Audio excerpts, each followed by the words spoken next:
حضرت امام رحمۃ اللہ علیہ کی کنیت ہے ابو حنیفہ۔ عام طور پر اس پر سوال ہی کیا جاتا ہے کہ امام نعمان بن ثابت کی ایک بیٹی تھی جس کا نام تھا حنیفہ۔ کچھ عورتیں آئیں، انہوں نے امام حنیفہ سے مسئلہ پوچھا، امام صاحب کو جواب نہیں آیا۔ تو مسئلہ یہ پوچھا، ایک آدمی 4 بیویاں کر سکتا ہے، ایک عورت 4 خامد کیوں نہیں کر سکتی؟ تو امام صاحب کی بیٹی نے کہا کہ اس کا جواب میں دیتی ہوں، لیکن میری شرط یہ ہے کہ آپ اپنی کنیت میرے نام کے ساتھ لگا دیں تاکہ میں بھی مشہور ہو جاؤں آپ کی طرح۔ تو امام صاحب کی بیٹی نے کہا ان 4 عورتوں سے کہ تم اپنا اپنا دودھ نکال کے لاؤ۔ وہ تھوڑا تھوڑا دودھ نکالا، کہا اب اس ایک پیالے میں اس کو ڈالو، ایک میں ڈالا، کہا اس کو الگ الگ کرو، کہا جی نہیں کر سکتی۔ کہا بالکل اسی طرح اگر دیکھو ایک خامد ہو اور اس کی 4 بیویاں ہوں تو بچے الگ الگ ہوتے ہیں، اور تم کہتے ہو جی بیوی ایک و خامد 4 ہو، تو 4 خامد ایک بیوی میں ہوں گے تو جب بچہ ہوگا تو وہ کس کا ہوگا؟ جس طرح تم دودھ الگ الگ نہیں کر سکتی تو اس طرح ہر خامد کا جو پانی ہے وہ الگ الگ کیسے کریں گے؟ تو جواب ان کو سمجھ آ گیا، تو اس کے بعد سے کنیت رکھ دی گئی ابو حنیفہ۔ اب سوال یہ ہے کہ یہ سوال وہ کرتا ہے کہ جس کو تاریخ کا علم بھی نہیں ہے اور اس کو عربی کا علم بھی نہیں ہے، یہ سارا پروپیگنڈا وہ کر رہا ہے۔ تاریخ کا علم کیوں نہیں ہے کہ حضرت امام نعمان کا ایک ہی بیٹا تھا جس کا نام تھا حماد، نہ کوئی دوسرا بیٹا تھا نہ ہی کوئی ان کی بیٹی تھی۔ جب بیٹی تھی نہیں تو واقعہ کہاں سے پیش آ گیا؟ پہلے خود واقعہ گھڑا، پھر اس کے لیے اور لڑکی کا نام وضع کیا، پھر امام حنیفہ کی کنیت بنا دی۔ یہ کیوں سارا کچھ کیا؟ یہ ڈرامہ کیوں کیا؟ اس کی ضرورت کیا پیش آئی؟ یہ دنیا کو بتانا تھا کہ حنفی مذہب وہ ہے جس کی نسبت کسی مرد کی طرف نہیں ہے بلکہ عورت کی طرف ہے، یہ زنانہ ٹائپ مذہب ہے۔ صرف یہ بات بتانے کے لیے کتنا لمبا چوڑا جھوٹا واقعہ بیان کی۔ اس لیے وہ لوگ کہتے ہیں کہ جی حنفی مذہب کی نسبت تو عورت کی طرف ہے، حنیفہ ان کی بیٹی تھی اس کی طرف ہے، تو دیکھو کیسا زنانہ مذہب ہے۔ میں نے کہا کیسا زنانہ مذہب ہے کہ جس کو ماننے والے امت کے 80% مرد بھی ہیں؟ بتاؤ یہ کیسا زنانہ مذہب ہے کہ امت کا سب سے پہلا چیف جسٹس قاضی امام ابو یوسف اسی امت کا اسی مذہب والا ہے؟ یہ کیسا زنانہ مذہب ہے بتاؤ؟ دنیا میں جتنے مسلمان حکمران گزرے ہیں ان میں 80% حکمرانی کرنے والے حنفی تھے، یہ کیسا زنانہ مذہب ہے؟ تمہیں تو یہ بات کہتے شرم آنی چاہیے تھی۔ تو ایک صرف یہ بات بتانے کے لیے کہ حنفی مذہب کی نسبت عورت کی طرف ہے ایک جھوٹا قصہ گھڑ لیا گیا۔ یہ بالکل اسی طرح ہے کہ جس طرح ہمارے مسئلے کو کمزور کرنے کے لیے پہلے کمزور دلیل بنائی پھر اس دلیل کو توڑا۔ تو یہ کہنا تھا کہ حنفی مذہب عورتوں کی طرف منسوب ہے، اس کے لیے پہلے امام حنیفہ کی بیٹی ثابت کی، پھر ایک جھوٹا قصہ گھڑا، اور پھر بعد میں اعلان کر دیا کہ دیکھو یہ حنفی مذہب عورتوں کی طرف منسوب ہے۔ کیسا مذہب ہے؟ اب میری بات سمجھ آ رہی ہے؟ اس لیے میں نے عرض کیا کہ امام حنیفہ رحمۃ اللہ علیہ کے بارے میں یہ غلط بات مشہور ہے کہ آپ کی بیٹی کا نام حنیفہ تھا، ان کا ایک ہی بیٹا تھا جس کا نام حماد تھا۔ الامام الاعظم ابو حنیفہ، جب ان کی بیٹی کا نام حنیفہ نہیں ہے تو پھر ان کو ابو حنیفہ کیوں کہتے ہیں؟ دیکھیں کنیت کی 2 قسمیں ہیں، ایک ہے کنیت نسبی، ایک ہے کنیت وصفی۔ کنیت نسبی کا معنی کہ آدمی کی کنیت اس کے بیٹے کی وجہ سے ہو۔ رسول اللہ صلی اللہ علیہ وسلم کے بیٹے کا نام ہے قاسم تو آپ کو کہا جاتا ابو القاسم۔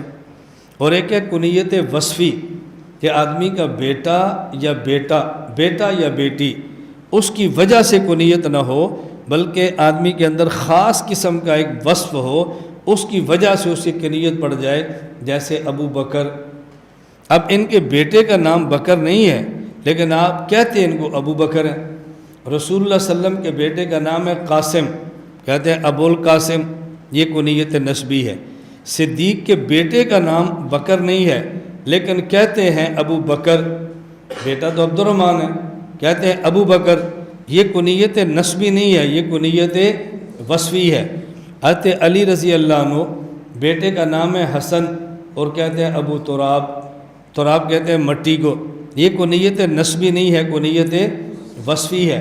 ابو ہریرہ، اب ان کے ہریرہ کو بیٹی کا نام نہیں ہے، اپنا نام تو تھا ان کا عبد الرحمن، لیکن کہتے ہیں نا ابو ہریرہ کا باپ، یہ آپ کی کنیت نسبی نہیں ہے بلکہ کنیت آپ کی یہ وصفی ہے۔ ابو حنیفہ ان کی بیٹی کا نام نہیں ہے، یہ کنیت نسبی ہو بلکہ کنیت وصفی ہے۔ جس طرح بکرن کا معنی ہوتا ہے پہل، حضرت صدیق ایمان لانے میں نوجوان آزاد مردوں میں پہل کرتے ہیں، پیغمبر کے گھر میں سب سے پہلے اور سب سے آخر میں بھی سب سے پہلے جو باکرہ لڑکی آئی ہے وہ صدیق کی بیٹی ہے، تو اس میں پہل صدیق نے کی ہے۔ حضور مکہ سے مدینہ ہجرت کے لیے گئے ہیں تو حضور کے ساتھ ہجرت میں پہل کرنے والے وہ صدیق ہیں، اس لیے ان کو پہل والے کہتے ہیں۔ پیغمبر نے مال مانگا تو سارا مال دینے میں پہل صدیق کرتے ہیں، ابو بکر کہتے ہیں۔ رسول اللہ صلی اللہ علیہ وسلم دنیا سے گئے ہیں تو آپ کے مصلی پہ کھڑا ہونے میں پہل کرنے والے صدیق ہیں، ابو بکر کہتے ہیں۔ حضور دنیا سے گئے ہیں تو آپ کی قبر مبارک میں، آپ کے حجرہ عائشہ میں آپ کے بعد سب سے پہلے دفن ہونے والے صدیق ہیں، ابو بکر کہتے ہیں۔ قیامت کے دن حضور اٹھیں گے تو سب سے پہلے ان کے ساتھ اٹھنے والے صدیق ابو بکر کہتے ہیں۔ حضور جنت میں جائیں گے تو سب سے پہلے آپ کے ساتھ جنت میں جانے والے صدیق، ان کو ابو بکر کہتے ہیں۔ تو بکر کا معنی پہل کرنا، چونکہ صدیق نے ہر معاملے میں پہل کی ہے اس لیے ان کو ابو بکر کہتے ہیں۔ اس لیے میں سمجھا رہا تھا ابو ہریرہ تو بلی کے بچے کو کہتے ہیں۔ آپ تشریف لائے تو آپ کے دامن میں بلی کا بچہ تھا، آپ نے یا ابو ہریرہ فرمایا۔ ہریرہ بلی کے بچے والے، یہ نہیں کہ بلی کے بچے کا باپ۔ بالکل اسی طرح حضور گھر تشریف لے گئے ہیں، علی المرتضیٰ نہیں ہے، علی کے گھر گئے ہیں تو گھر پہ نہیں تھے، مسجد میں دیکھا تو حضرت علی المرتضیٰ رضی اللہ عنہ لیٹے ہوئے تھے، قمیص مبارک جسم پہ نہیں تھی تو مٹی لگی تھی۔ آپ نے فرمایا قم یا ابا ترابن، اے مٹی والے کھڑا ہو جا، یہ کنیت وصفی ہے۔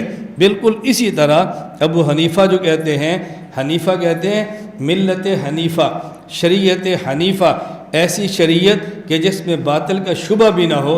اللہ قرآن کریم میں فرماتے ہیں ما کان ابراہیم یہودیم ولا نصرانیہ ولکن کان حنیفہ مسلمہ وما کان من المشرکین۔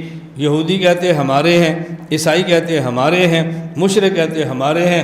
اللہ نے فرمایا نہ یہودی تھے، نہ وہ عیسائی تھے، نہ ہی مشرک تھے، ولیکن کان حنیفہ، وہ تو حنیف تھے یعنی خالص تھے، ان میں باطل کا شبہ بھی نہیں تھا۔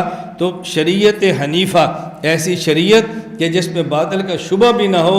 اس امت میں سب سے پہلے اس شریعت کو ترتیب کے ساتھ لکھوانے والے امام نعمان بن ثابت ہیں، اس لیے ان کو ابو حنیفہ کہتے ہیں، یعنی شریعت حنیفہ لکھوانے والے، شریعت حنیفہ لکھوانے والے، شریعت حنیفہ والے یعنی شریعت حنیفہ لکھوانے والے۔ تو ابو حنیفہ کی نسبت، ابو حنیفہ یہ کنیت وصفی ہے، کنیت نسبی نہیں ہے۔ الامام الاعظم ابو حنیفہ النعمان نعمت سے ہے، نعمان مبالغہ ہے، یعنی ابو حنیفہ اللہ کی امت پہ تدوین فقہ میں سب سے بڑی نعمت، کہتے ہیں نعمان، یہ ان کا نام تھا امام ابو حنیفہ۔ آگے اور بھی ہیں کہ جو نعمان ایک خاص گل لالہ بوٹی کا نام ہے، جس طرح اس سے خوشبو آتی ہے، امام ابو حنیفہ کے نام سے خوشبو بھی آتی ہے۔ حضرت امام شافعی رحمہ اللہ کا شعر آپ نے کئی بار پڑھا بھی ہے، سنا ہے، اعد ذکر نعمان عندنا فانہ هو المسک اذا کررتہ یتوضہ۔ امام حنیفہ کا نام ایک گل لالہ ہے، جس کو جتنا پیستے جاؤ گے اس کی خوشبو بڑھتی جائے گی۔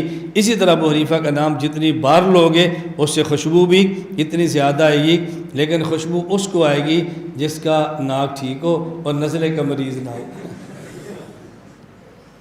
نزلے کا مریض نہ ہو، کوئی یہ نہ کہ جی مجھے تو نہیں آ رہی، اسے کہنا بھی اپنے ناک کا علاج کراؤ، اپنا نزلہ ٹھیک کراؤ۔ رسول اللہ صلی اللہ علیہ وسلم کا چہرہ حضرت بلال دیکھتے ہیں، فرماتے ہیں مجھے یوں لگتا کہ جیسے آپ کے چہرے پر چاند اتر آیا ہے۔ اور ابو جہل بے ایمان دیکھتا ہے تو وہ کہتا ہے مجھے دنیا میں سب سے زیادہ نفرت اس چہرے سے ہے۔ تو چہرہ تو ایک ہی ہے نا، دیکھنے والے دو قسم کے ہیں۔